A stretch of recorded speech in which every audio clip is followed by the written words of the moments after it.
Okay, good morning, girls.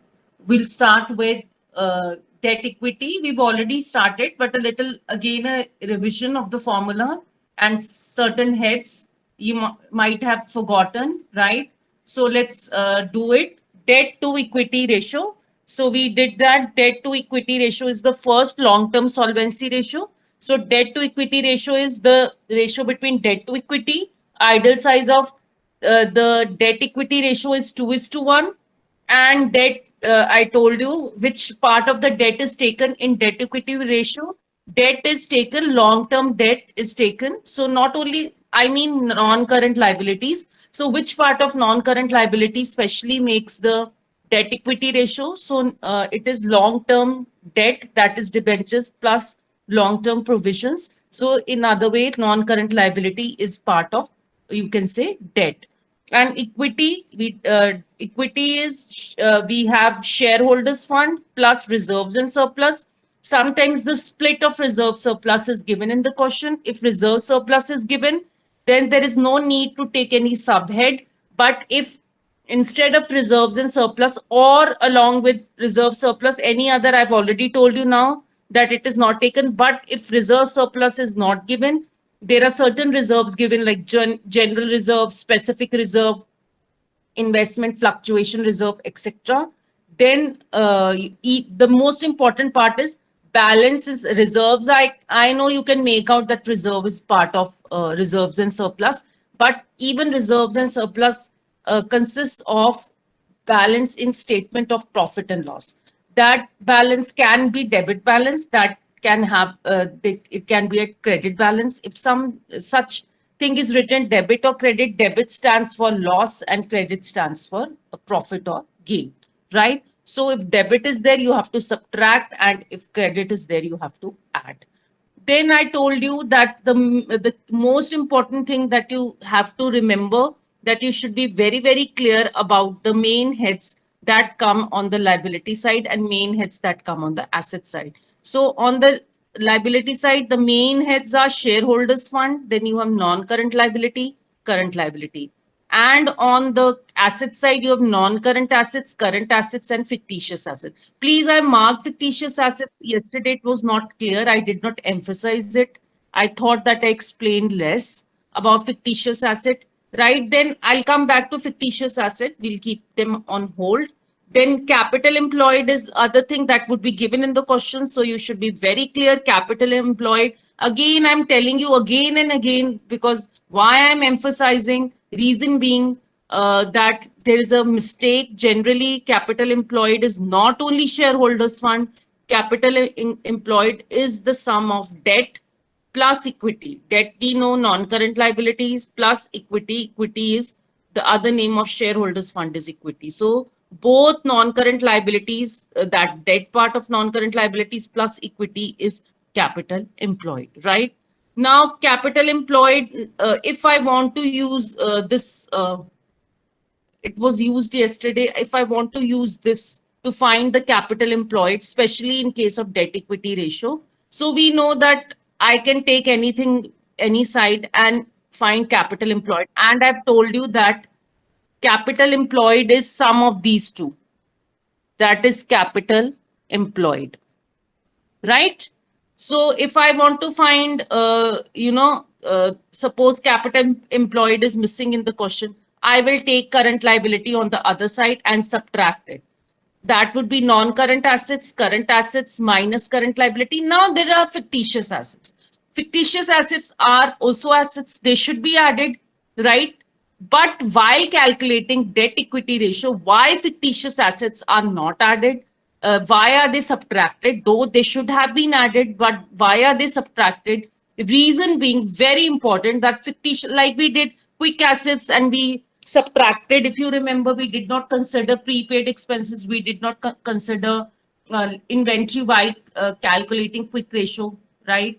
Then we also did, while calculating current ratio, we did not take loose tools and spare parts and stores, which were part of inventory. Why were loose tools, spare parts, stores were not taken? Can anyone tell me? Why loose tools, spare parts, stores not taken while calculating current ratio, irrespective of the fact that loose tools, spare parts are also part of current assets. Why are they not taken? Who will answer this? I've told you many times. Why are loose tools and spare parts, which are part of current assets, not considered while calculating national income? Oh, sorry, while calculating this capital employed. Who will tell me? Why are they not taken, Chavi? Why is loose tool and spare part not taken? Who will answer? Yes? No idea? Ma'am, may I So, answer? yes, Khushi. Ma'am, they are excluded because they are not meant for sale Yes, or very conversion good. into cash.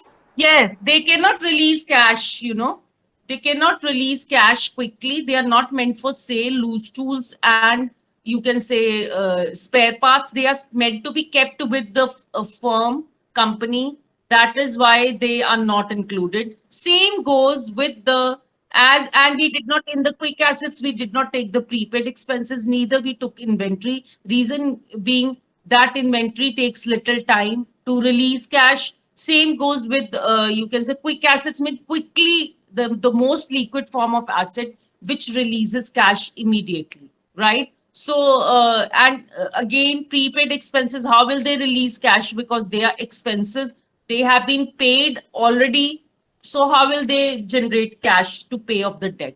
Same goes with fictitious assets. Same is the concept of fictitious asset. No doubt fictitious assets are actually the asset part of assets, but why are they excluded instead of being included while calculating debt equity ratio or the capital employed related with debt equity ratio? Reason being, fictitious assets, as we discussed yesterday, are the expenditure of heavy nature, right? That will help a company to earn over a period of time. Since they are expenditure of heavy nature, how will they, be used in order to pay off the debt? They are expenses, like prepaid expenses were not considered while calculating quick ratio, or they were not a part of quick assets. Similarly, same is the case with fictitious asset, that irrespective of the fact, I'm again repeating so that it is clear to you, irrespective of the fact that fictitious assets are part of assets, but they are excluded. Reason being, they cannot be used in pay to pay off the debt. Why they cannot be used? Because they are expenditures, hence cannot release cash in order to pay off the debt. That is why fictitious assets, instead of being including, we exclude the fictitious assets when we calculate debt equity ratio. I hope it is clear to you, though I'm writing this head. So this gives the idea that non-current asset plus current asset plus fictitious asset, no doubt, plus fictitious asset is it is total assets. But in case if it is given in any case, you have to subtract fictitious asset. Now coming back to it, taking fictitious asset. So how will expand this? If we want to find capital employed, I already told you, non-current assets, right? We'll take total assets, but not fictitious assets. Non-current assets, any item, sometimes the split of non-current asset is given to you. Any item might be given like tangible, intangible asset, non-current investment, long-term loans, advances. So you have, if sub-items are given of current assets, non-current assets, so you have to take those subheads, right? If main head is given, you take the main head. Then you have, that CA minus CL, as I told you, you take CL that side, right? So CA minus CL, we know that CA minus CL is working capital. So you can do plus working capital, right? If CA and CL are separately given, you can write plus CA minus CL. And then we have minus fictitious assets, as I told you very clearly. I hope it is loud and clear why fictitious assets are not included, instead of being why are they excluded while calculating debt equity ratio, right? Or in capital employed, which is required to calculate debt equity ratio, right? Now we take up the, I hope you revise the concepts. I have one or two still sums are left in the, you can say, exercise. The illustration is left. There again, we have to tell whether a particular ratio will increase, decrease, or not change, right? Let's see. But you please bring your books also, because next sum we will do it from the books, it from the book itself, because the whole format of balance sheet is given fine in the next sum. So I would like you to see the books if possible. Otherwise, I'll tell you. Let me see the sum. Okay. Now we, as I told you, in this sum, we have to find whether there'll be change, no change, right? Or whether there'll be increase, whether there'll be decrease, or whether there'll be no change in debt equity ratio. So again, to start with, they have given you the value of debt equity ratio. Debt equity ratio to start with is given 2:1. Now let's take up the cases. We know that debt equity ratio is debt divided by equity. You can take 2 lakh, 1 lakh, or 20,000, 10,000. It's up to you, right? Or if you want to do directly, then also the sum will be correct. And as I told you, as we did both type of sums in current ratio and quick ratio, right? So it's up to you. Now we have the first case is purchase of fixed asset by taking long-term loan. Purchase of fixed asset will means is a part of you can say non-current assets. So we debt equity is debt divided by equity. So purchase taking loan, it means loan is a part of debt. Long-term loan is a part of debt. It means debt will increase by due to taking of loan, but there'll be no impact on equity because fixed assets do not have impact on equity. They have impact on non-current assets. So what will happen? The numerator, that is debt, will increase due to increase in debt, whereas equity remaining unchanged or equity will not change. Thereby, you can say debt equity ratio will increase, right? Let's take up the next the case. Sale of fixed asset, book value 40,000 at a loss of 5,000. So fixed asset, again, we are not considered, fixed asset will not affect, you can say, since there is no debt involved, so it means equity debt will not change. But since there's a loss of 5,000, how do you treat loss? Where do you treat loss? Who will tell me? I told you in the beginning of the session when we were revising. Where will you take loss? Reserves and surplus. Yes, Ishpreet. Where will you take loss? Reserves and surplus. Reserves and surplus. It's reserve surplus is part of equity, right? Or shareholders fund. So we subtract in, as I told you, loss is subtracted from reserves and surplus, right? So since loss is there, so reserve surplus will decrease, equity will decrease. It means denominator will decrease, right? Debt equity. So if denominator, because equity will increase, okay, this is the case, sorry. Because equity will decrease due to loss, right? But debt will not be affected. So since the denominator will decrease, it means the ratio is going to improve, right? So it will improve due to reduction in the denominator, that is debt due to loss, and loss is part of reserves and surplus, right?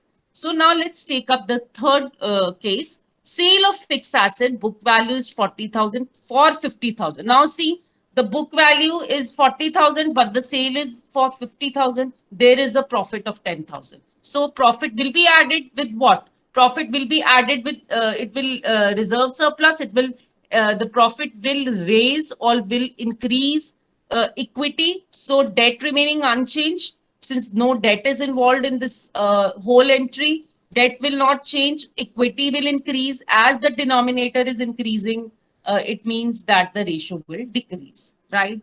Now let's take up next.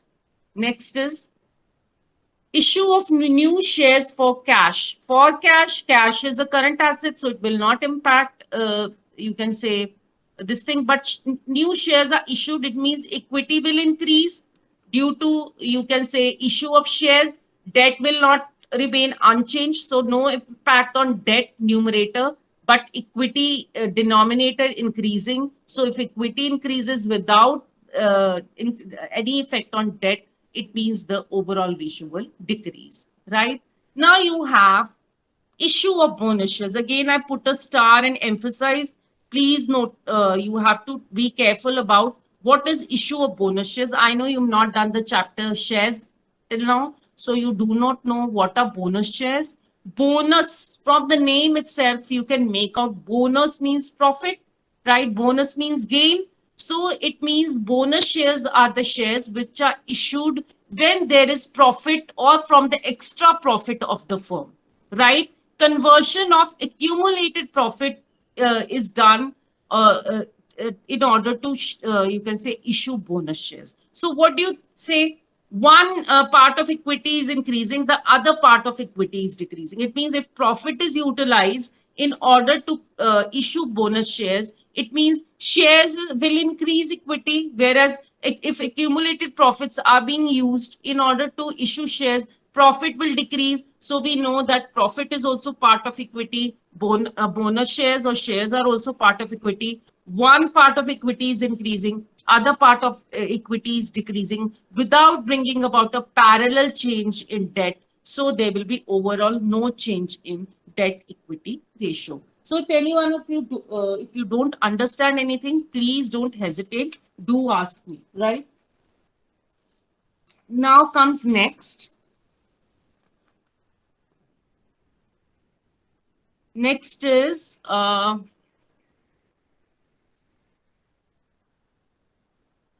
redemption of debentures for cash. Cash, again, cash will not impact, uh, uh, it will impact current assets.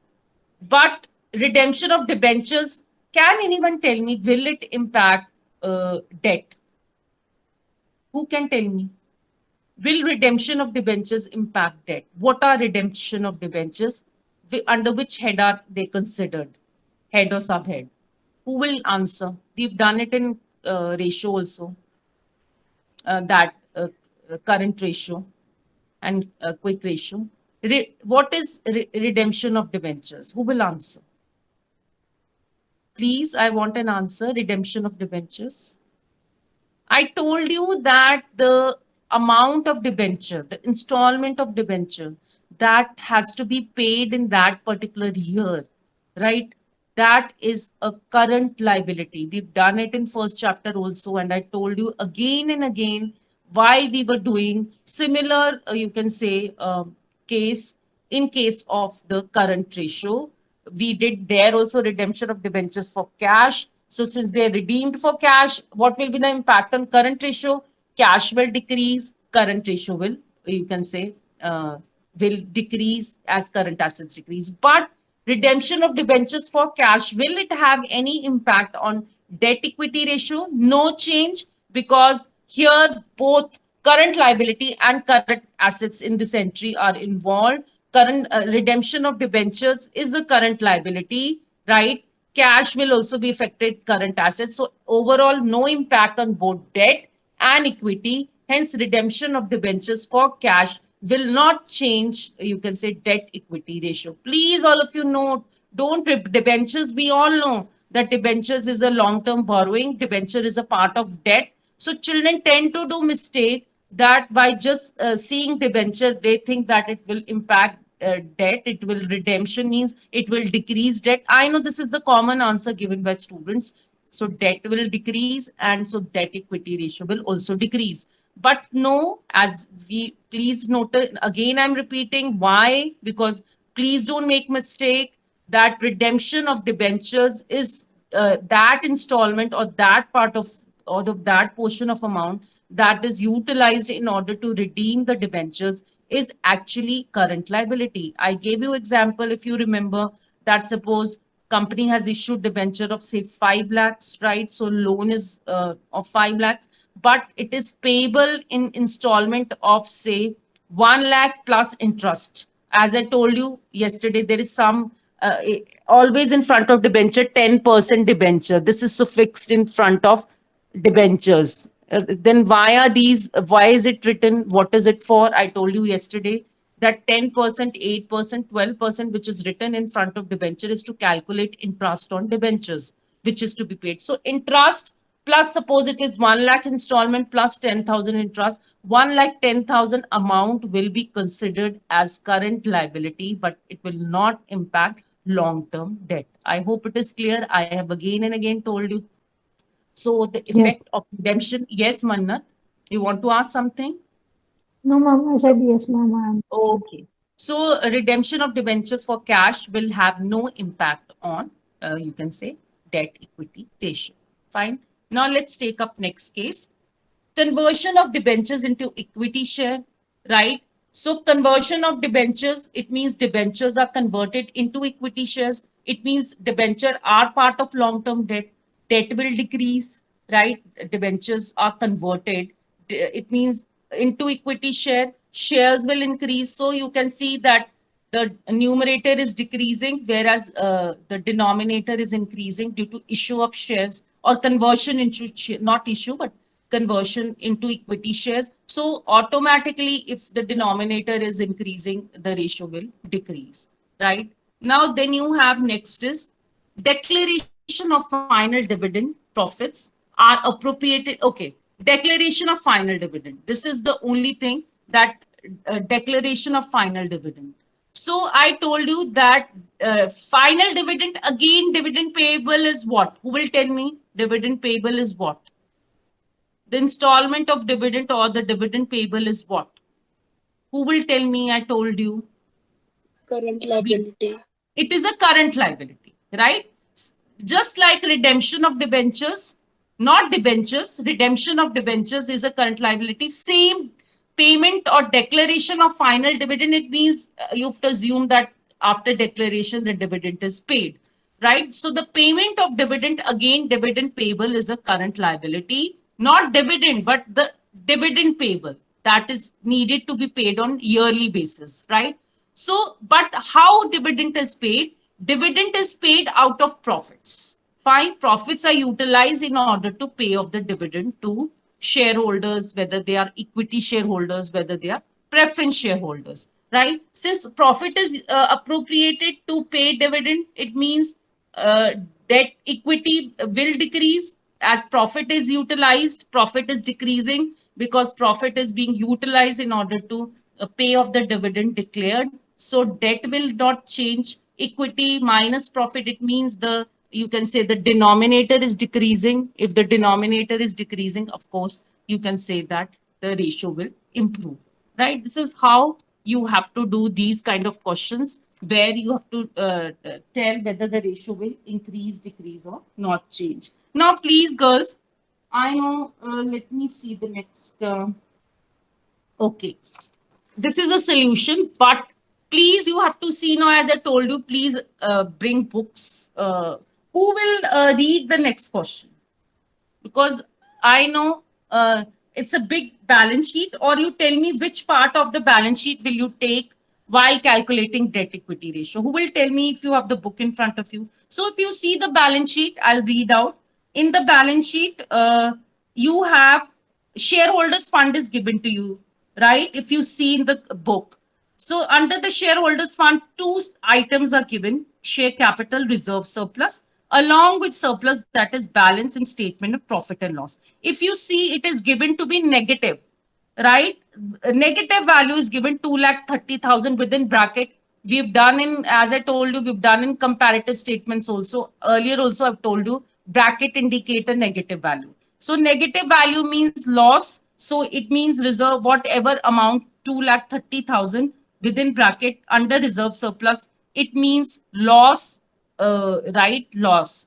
Then how will I calculate shareholders fund? So if you see the balance sheet, so sometimes balance sheet is given. From the balance sheet, you have to pick up the information which is required to calculate a particular ratio. So from the balance sheet, we just need shareholders fund of equity. So we know that it is two items are given: share capital is given, reserves and surplus is given some, but share capital is given to be 15 lakhs there in the balance sheet, minus reserve surplus. Why I'm subtracting? I told you, negative. There's a bracket. Bracket means loss. So minus 2,30,000. So the amount of equity is coming out to be 12,70,000, right? Then if you see, I need now debt. How, where will I get debt from the balance sheet? There's no need. The whole balance sheet is given to you. But if you have to find a particular ratio, you have to find the item relevant to that ratio, right? Or related with that ratio. So let's take up the second main head, non-current liability. In the under the name main head non-current liability, you have long-term borrowings, which are given to be 15 lakhs, and long-term provisions, which are given to be 2,85,000. So you need debt in debt equity ratio, debt divided by equity, right? So debt would be these two subheads, long-term borrowings, which is 15 lakhs, plus long-term provisions, which are given as 2,85,000. You add them up, 17 lakhs 85,000 will be debt. Now you divide, you've got debt from the balance sheet. It's not difficult, only that instead of giving directly, you have to pick the information from the balance sheet, which you required for the sum, right? So debt we've calculated, it is 70 lakh 85,000, and equity we calculated, it came out to be 12 lakh 70,000. So if I divide, I get 1.41 is to 1 is debt equity ratio. Is it clear? Now I'm taking up some back questions, right? As I told you that we'll have time, we'll discuss few back questions. So we can do 2-3 questions today. Let's take up, I've selected, not the initial ones were very direct. So this question I've selected, capital employed 8 lakhs, though we've done similar question, but still I thought that we will discuss some extra questions. Capital employed is 8 lakhs, shareholders fund is 2 lakhs, calculate debt equity ratio. So we know that, what is capital employed? Who will tell me? What is capital employed? Yes? Debt plus equity. I want from other students also. Please come forward, right? Learn on daily basis, do sums on daily basis. Then only you will be able to apply the concepts. But if there's a gap, there's a pending work, it will be difficult for you to cope up, right? So capital employed is the sum of shareholders fund plus, you can say, debt, or you can say that shareholders fund plus non-current liability, right? So you know that long-term liability or long-term, non-current liability or long-term debt, right? So if I want to find debt, as we know, debt divided by equity, debt is the long-term debt. So if I want to find debt, I can find it. Capital employed is given to be 8 lakhs. So debt will be capital employed minus shareholders fund. Even shareholders fund is given to be 2 lakh. So a direct sum, only the concept required is that you should know what is capital employed, right? So 8 lakhs minus 2 lakhs, it is coming out to be 6 lakh. So now you can do the sum. You've calculated debt, which is coming out to be 6 lakh. Shareholder fund is already given in the question to be 2 lakhs. So debt divided by equity, 6 lakh divided by 2 lakh rupees is equal to 3:1, right? So only thing required in this question was actually the concept of that capital employed. Now comes next. Next is, right? Again, they've given you certain balance sheet extract, certain items are given. First is 10% preference share capital, 5 lakh. You know, preference share capital is part of equity, right? You have equity share capital, 15 lakhs. Security premium reserve is given to be 1 lakh. Reserves and surplus are given to be 4 lakh. Long-term loan from IDBI is given to be at the rate of 9%. So 9% is to calculate interest on loan. It is loan is given to be 3 lakhs. Current assets are given in the question to be 12 lakhs. Current liabilities 8 lakhs. Investment by company in outside sources is given to be 2 lakhs. Fixed asset cost 60 lakhs, and depreciation return of 14 lakhs. So if the asset is given at a gross value, right, you have to take asset as at a net value. So what is the, maybe you've done it in economics. What is the gross and net? Can anyone tell me? What is the difference between gross and net? Anyone knows? Ma'am, gross is a value which is calculated with depreciation and net is without depreciation. Yes, very good. So gross is a value which includes depreciation, and net is a value that excludes depreciation or without depreciation. So if I subtract depreciation from gross, I will get net value, right? Net value of anything. So gross minus depreciation is net. So here we have, when cost is given, gross is not mentioned here. Fixed asset cost, it means it's a gross value which is given to be 6 lakh. It means that it is not treated depreciation. But since in this case we don't, okay, you have to find both in okay, in this you have to find both short-term solvency and long-term solvency. Short-term solvency, to calculate I will come to it later on. So we will see what we either, if whether we need fixed assets or not. We don't need fixed assets, so I don't think so we will be requiring fixed assets, because they have asked you to calculate one long-term solvency ratio and one short-term solvency ratio, or they've asked you to calculate long-term and short-term financial position. It means, how will you calculate long-term financial position? By calculating long-term solvency ratio, or solvency ratio also you call it, right? And short-term financial position can be determined or calculated by calculating current ratio. We've done short-term solvency is calculated by current ratio, and long-term solvency or solvency is calculated by debt equity ratio. So we've done both the ratios. You can find it. There are other ratios also to calculate long-term solvency. But since we have done just debt equity, so we will be only finding out debt equity ratio. So debt equity, how will you find debt? Debt here is, let's see, debt is given, only one item is given in the form of debt in the question. It is long-term loan from IDBI 3 lakhs. So it means long-term loan from a bank is a long-term debt. It's a non-current liability. So debt is only one item is given in the question, which is 3 lakhs is the debt. Now let's see equity. For equity, what all items are given in order to calculate equity? You can see that preference share capital 5 lakh is given. It is also it is part of equity capital. Equity share capital 15 lakhs. Of course, equity share capital is part of shareholders fund. Security premium reserve is also given, and reserves and surpluses are also given. Will you take security premium reserve when reserves and surplus is also given? Who will answer yes or no, and why?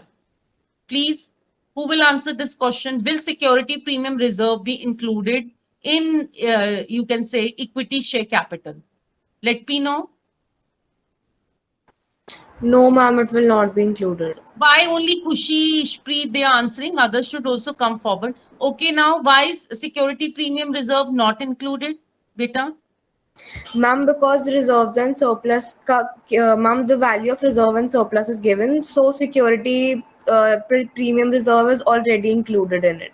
Yes, security premium reserve is just a part of reserves and surplus, right? It is one of the reserves. If reserves and surplus of 4 lakhs are given, there is no need to take security premium reserve. So if you will take security premium reserve, you will, irrespective of the fact, you know, debt equity ratio, you know about their heads, subheads, what items need to be, you know, taken. But still, if you are making silly mistakes, that irrespective of the fact reserve surplus is given, if you will take security premium reserve, it will not be taken, right? So if reserve surplus were not given, then in that case, if security premium reserve would have been given, in that case you would have taken security premium reserve, but not now, right? So you have now, as I told you, what will be the part of equity: preference share capital plus equity share capital plus reserve surplus. So 5 lakh plus 15 lakhs plus 4 lakhs, right? Now we know debt we took as the loan, long-term loan from the bank, 3 lakhs. Equity we calculated 24 lakhs. So if I divide debt by equity, I get the answer 1.25:1. Now, second, as I told you, you have to find a short-term solvency ratio also. So here, current ratio I've calculated. So direct application is there. CA is given to you directly. CA is given to be 12 lakhs. CL is given to be 8 lakhs. Only you have to divide CA by CL, right? So CA divided by CL, 12 lakhs divided by 8 lakhs, the answer will come out to be 1.5:1, right? We can discuss one more question today. We have still time with us. Let's take up one more question from the back exercise, right? let's take this. It is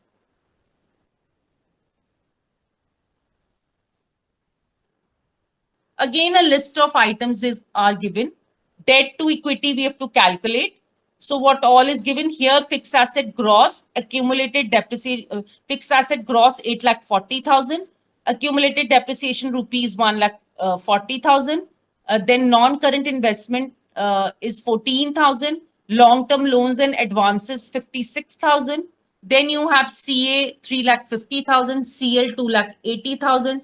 Borrowings, long-term borrowings are given to be 4,20,000. Long-term provisions are given to be 1,40,000. So debt is directly given to you. Debt is given. You will just have to add these two items in order to find long-term debt. That is long-term borrowings plus long-term provisions. So if you add 4,20,000 with 1,40,000, that you will get 5,60,000 as long-term debt or debt that you need to calculate in debt equity ratio. Now you need to find out equity. If you see, equity is not given in any form, any item under equity, that is shareholders fund, reserve, surplus. It's not given in the question. It means a list of fixed assets are given to you, right? List of current assets, current liabilities, non-current liabilities are given to you using the same concept as I told you. Now you bring back to your mind the total heads under current under liabilities and total heads under assets, which will be required in order to calculate equity. So we know that you have to take non-current assets first, right? Non-current assets are given in the form of, as I told you, I was telling you in the previous question, if there is gross value and depreciation is also given, you always take net fixed assets while calculating debt equity ratio in the equity, right? So fixed assets are given to be gross value is 8,40,000, accumulated depreciation 1,40,000. So fixed asset, you will take fixed asset minus depreciation, right? Then you have non-current investment is also non-current asset that you will take 14,000. Long-term loans and advances is also loans and advances given. It is also a non-current asset. So all these items, fixed assets minus depreciation, right? Plus non-current investment, plus long-term loans and advances. All of these are, you can say, subheads of, you can say that fixed assets. So of non-current assets. So fixed assets minus depreciation plus non-current investment plus you can see long-term loans and advances. These are fixed assets. Now you have current asset is given to you as 3,50,000 plus current assets, right? So plus current assets. Then you have minus current liability. Current liability is given to you 2,80,000. So you know that you take current liability on the other side. So minus current liability. And then you also have to subtract non-current liabilities, right? Why? Because as I told you, just think of this always. It should come to your mind when you have to do such sums, heads and subheads, shareholders fund,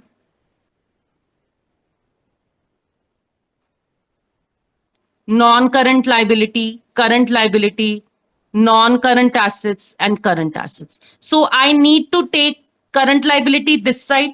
I need to take non-current liability this side, subtract, then only I will get shareholders fund, right? So all the items are given apart from shareholders fund, sub items of non-current assets are also given. Current assets are also given. Current liability is also given. Non-current liabilities are also given. You see two items that we took as debt, which are non-current liability, like long-term borrowings plus long-term provisions. So we will subtract non-current liabilities. So you can see that you substitute the value, fixed asset minus depreciation plus non-current investment plus long-term loans and advances. These are non-current assets plus current assets minus long-term borrowings minus long-term provisions. These are non-current liabilities minus current liability. If you add, subtract, the final answer, you will get 2,80,000. Now you divide debt by equity. Debt came out to be 5,60,000. Equity is coming out to be 2,80,000. You calculate it out, it will come out to be 2:1, right? This much is sufficient for today.